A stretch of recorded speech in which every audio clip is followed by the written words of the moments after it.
Hi again. Too busy to charge my Pivo and all that, so you just get set the phone on the whip holder treatment. And my high-end fashion, actually, I know. Okay, here we are with Atlas. And I want to see how he responds to the bit. This type of in-hand bit work, you can do it standing or walking.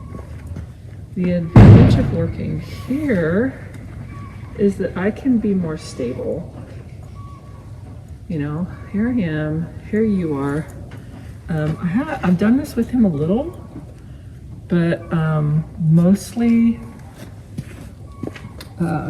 he was coming to me weekly or bi-monthly for me to ride. The owner was concerned because he keeps his neck reversed and then starts flipping his head up in the air. There are times where that got dangerous, and so she's like, well, I would like to solve the underlying problem and not just put a martingale on him. So, and I agree with that. I think it's important to educate horses to what you would like them to do before you would like them to do it. I think that's only equitable. I mean, I don't think any of us would like to go into a job and they say, well, we're doing it, figure it out. And again, I'll say it over and over and over and over. Horses can be loosely compared to a 3 or 4-year-old child in their learning capabilities. Now, 3 and 4-year-old children, having had a couple of them, are very clever. And that is definitely not to say, or it's not saying, that horses have their own intelligences that we do not have. So I don't want to talk like I'm saying horses are stupid, because they're clearly not, but we cannot treat them like college students, like human college students, when that's not where they're at. And like children, they can also have emotional regulation issues, which is one of his things that we're working on. There we go.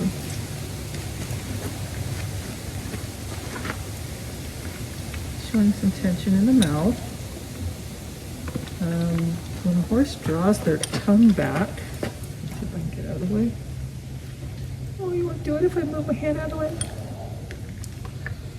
Like that. I don't know if you can see that. I can. That draws his tongue out from under the bit, and his tongue between the bit and the bars is what protects the bars.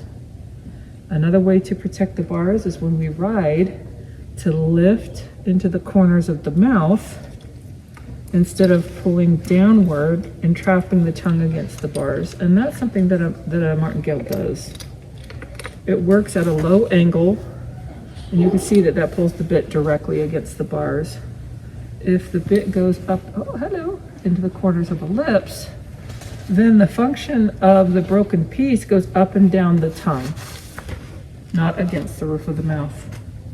So, since way back in really dead guy times, they invented the snaffle bit along with their habit of lifting their hands when they ride and not pulling. The snaffle bit is a very good tool when it's used according to its design. It's kind of funny how that works.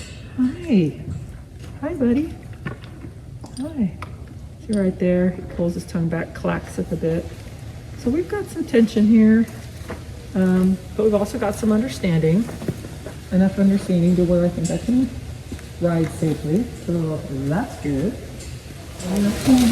Okay, here I am. Now,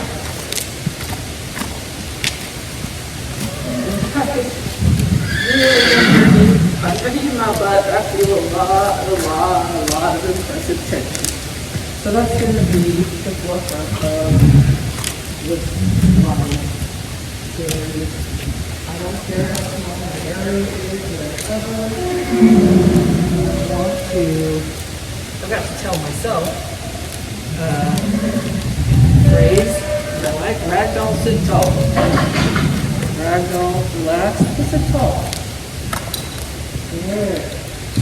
And something that the therapist types will tell you, even for you, if you're having trouble, if you do certain physical things, your emotions are likely to follow. So, take a deep breath. Lift your shoulders and drop them. You know, things like that. The biggest area of influence for me is extending the neck. Extending the neck can change the balance. And that's very useful. Extending the neck can be stretching and relaxing, which is excellent. But I think that it is not utilized often enough to simply help horses get to a more relaxed posture. Oh, now they're bringing horses in. Oh,